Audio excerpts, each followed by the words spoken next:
Hello, you are listening to the podcast of the Andrea Mitchell Center for the Study of Democracy. I'm your host, Rafael Khachaturian. Joining us today is Nadya Tolokonnikova, an artist and activist with the feminist punk collective Pussy Riot. Nadya has been a prominent public figure and social critic in today's Russia. In addition to their musical and video work with Pussy Riot, Nadya's other projects include the books How to Start a Revolution and Rules for Rule Breakers, a Pussy Riot guide to protest, as well as co-founding the independent news site Media Zone. Welcome to the show, Nadya. Thank you for joining us today. Hi, thank you for having me. So, for many reasons, 2020 has been a challenging, difficult year across the world. So I just wanted to begin by asking you how you've been and how you've spent the last few months. I feel like I used this year to develop certain skills. So I've been trying to develop myself during 2020 and meet new people, though it was challenging, obviously, to meet new people, but I was meeting them virtually. So I've been using a lot of digital tools for activism and art. And I'm a strong believer that if you consciously use digital tools, you can use them rather than let them use you, right? But I mean, obviously, it was really devastating for all of us to see how dramatic this global pandemic was and still is for a lot of people. I'm glad to hear that you're doing okay and you've been spending that time right. I want to sort of begin by talking a little bit about your past work. So, of course, you're best known to Western audiences as a member of Pussy Riot. But I'm wondering if you can tell us a little bit about what was the motivation for forming Pussy Riot? What was the guiding philosophy behind the group? And what were your biggest influences at the time of that project was ongoing? Well, our biggest influence was Vladimir Putin because we really wanted to get rid of him. And I've been in political activism since 2007. So at the time when we formed Pussy Riot, I'm one of the co-founding members alongside with my friend Kat. So at the time when we have decided to start Pussy Riot, we've already been in activism for 4 years, but we were part of another art collective that was not feminist, and we found out during 4 years of working in that collective that when you work back to back, shoulder to shoulder with male activists, oftentimes you're just neglected. Oftentimes people think that you're just I don't know, more or less nothing, and the male members are producers, ideologists, stuff like that. And also, it's really difficult to elevate feminist and LGBTQ issues in a mixed group, in a mixed art activist group, or at least it was in 2010, for example, in Russia. I feel like today in Russia, LGBTQ and feminism are much more mainstream topics, so it's okay. I mean, it's fairly easy, especially in big cities, to talk about them.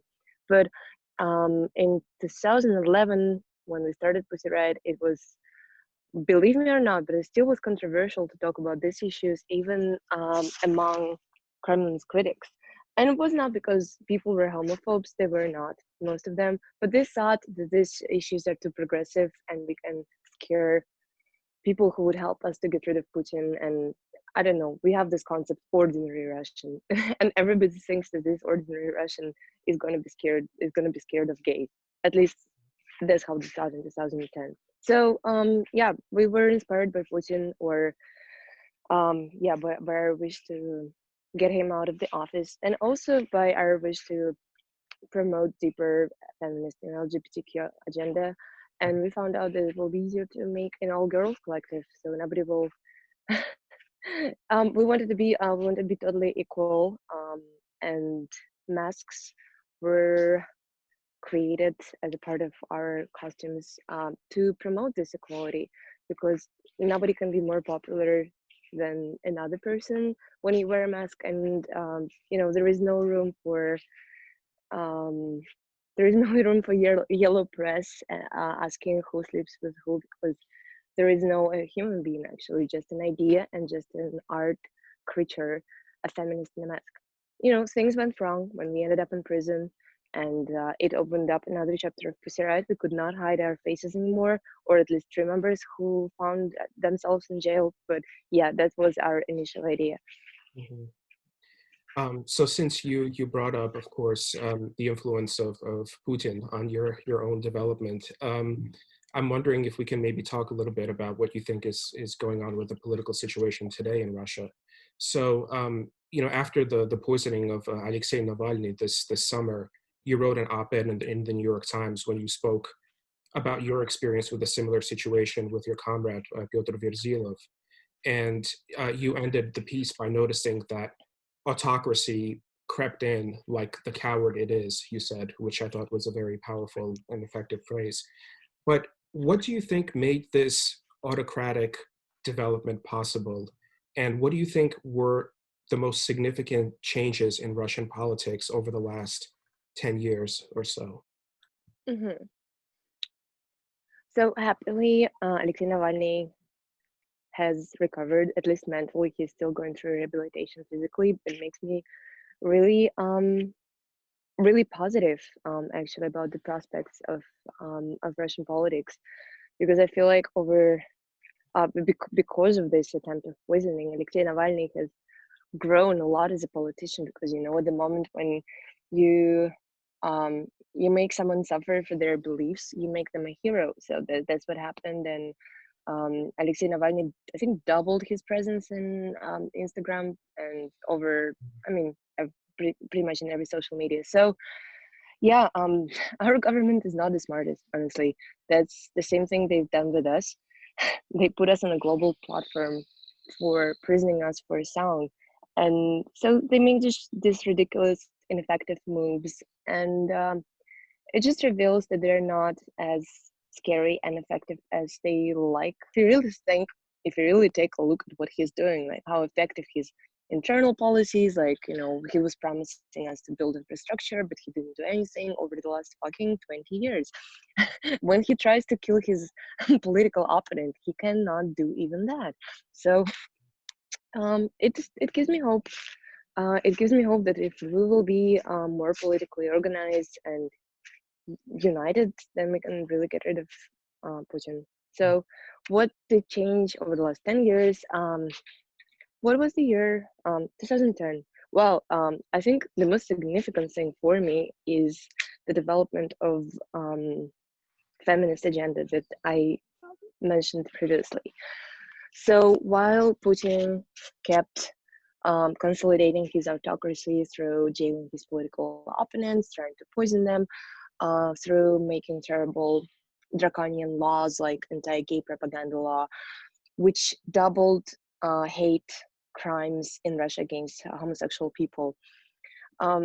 So alongside with these terrible things that have been happening in Russia, I see a lot of positive stuff, which is, okay, let me give you an example. If you will look at Russian TikTok right now, you'll find so much political content, you would not believe me. You would not believe that you're looking at the Russian TikTok, because Russian kids, they feel obliged these days to make clear for the whole world that they are against oppression, that they are against the police, they're against Putin, and they're pro LGBTQ. So with these kids, I believe that we're going to the right direction. Would you say that Putin retains some popular support to this day? And what is really the basis of his power at this point? Um, I think at this point, it's a generational gap. Um, if you take a look at the statistics of of constitutional voting, this election this vote that just happened in June. Basically, it was a vote that asks people if you want to have Putin for life or no. And all the older people, 40, like, oh yeah, 50 plus, a lot of them, they voted for Putin to stay in power. People of the middle age, it was like half and half. And everyone who is under 30, almost everyone, they were against this constitutional change. And I don't know, honestly, I'm not a sociologist, I'm not an expert, so I cannot tell you really why, but I feel like older people, they went through a lot of changes, and like political changes. They went through the fall of USSR, and then the democracy in 90s disappeared when Putin came to power. So they saw a lot of changes, and those changes not necessarily were good for them personally, right? So I feel like at this point, those people, they feel like um, he's not ideal, Putin is not ideal, but we want to maintain some status quo. We feel safer. Hmm. Hmm. So he provides. So it's important to understand that it's like when people vote for Putin, it does not mean necessarily their love to Putin, their approval of Putin. It means that they're scared of changes, and that's really different. I mean, that's not a strong support because at the moment when people will believe for whatever reason that there is some like a real possibility of positive change, they will stop voting for Putin. Mhm. So based on what you've observed and from what you're hearing, would you say then that there's a current mood of optimism among younger generations and Russian activists about the possibility of getting Putin out of office or of reforming the system in a really meaningful way? Or is there a feeling of defeat or perhaps some combination of both? Mhm. Well, obviously there are people who don't want to fight, but who just want to live free life right here, right now, and they're just looking for ways how to leave Russia, at least for a moment, when there is this dark, gloomphobic environment created by the government, right? But there are overwhelming majority of people who are positive, who well, it's a typical thing for youth, I believe, to be super positive. I don't know. When I was 17, I didn't have any doubts in my in my supernatural abilities. Mhm. So, and there are a lot of them. So I believe that it's gonna change. Mhm. Um, Also thinking a little bit about kind of on a transnational level. So you're someone who's spent time abroad, especially since Pussy Riot kind of became world famous. But you know the Putin regime, what they frequently do is that they label domestic activists as foreign agents. And given this kind of complication and what they tend to do, what kind of transnational solidarity do you think that Russian activists should begin building with other movements or supporters from around the world? And what challenges have you encountered so far in that sense? It's a really funny law, this foreign agent law, but it, I mean, it is funny, but it actually destroyed a number of really amazing and effective human rights organizations. Most of them they resurrected under a different name, but it definitely it was damaging for our human rights community. Um, what can I say about global solidarity? Well, we cannot survive without it because governments and big corporations, big non-ethical corporations, they're forming alliances to protect themselves and their rights transnationally. That's how they that's how they create transnational corporations, and right. So if we want to oppose them effectively, it means that we have to create transnational alliances by ourselves. And I feel like it's going to be the next global trend for progressive activism to dig deeper into creating these transnational alliances, but I see signs of this happening even right now. Pussy Riot has an international network of activists. Some of them identify themselves as members of Pussy Riot, and some of them just, you know, part of the bigger movement. We have members in Mexico, in Chile, in Kazakhstan, and in Ukraine, in United States of America, in Europe, besides Russia. Yeah, that's great. And on that topic or on that note, what do you think of how Americans see Russia and Russians today? And what do you think? What would you say Americans get wrong or right um, about um, about what is happening in Russia. And when you speak to foreign audiences, what kinds of messages do you like to convey to listeners? What are some of the most important points that you want to get across? Um, First of all, I don't think that there is just one group that's called Americans. It's a little bit more complex, I think so. But when Donald Trump was elected, I was honestly really surprised by the way how American mainstream liberal media reacted on the victory of Donald Trump. And I think um, it was pretty distorted because I did not agree with them that Donald Trump won because of Putin's interference in elections. I'm not a denier of this interference because I know that Putin has been doing it for years, not just with America, but with Ukraine and other countries. Um, yeah, but I felt like it was a really strange move to try to find an external enemy and to put all the blame on him. I'm not defending Putin when I'm saying that, but I'm saying that it was really amazing to dig deeper into internal American economic problems, why people feel thrown away from the I don't know, thrown away from the economy, why people are losing jobs, what we can do to help them, what we can do to create healthcare and education system that is free and available for everyone. So I would really love to see more conversation on that side rather than vilifying Russians. And also, why when you say Russians, unfortunately, for a lot of American and even European media, Russians mean Putin, and I suffer a lot from that because Russians are not equal Putin, and I feel this worsening attitude to Russian people on the borders when I travel. When I give them Russian passport on the border, they start to be much more suspicious if much more suspicious because like when I'm on travel with my international friends, Mexicans, Argentinians, like all of them are welcomed, but not Russians. And honestly, I do suffer from that. So don't don't mix those things. There are so many Russians who are against Putin and don't equal Putin and Russians.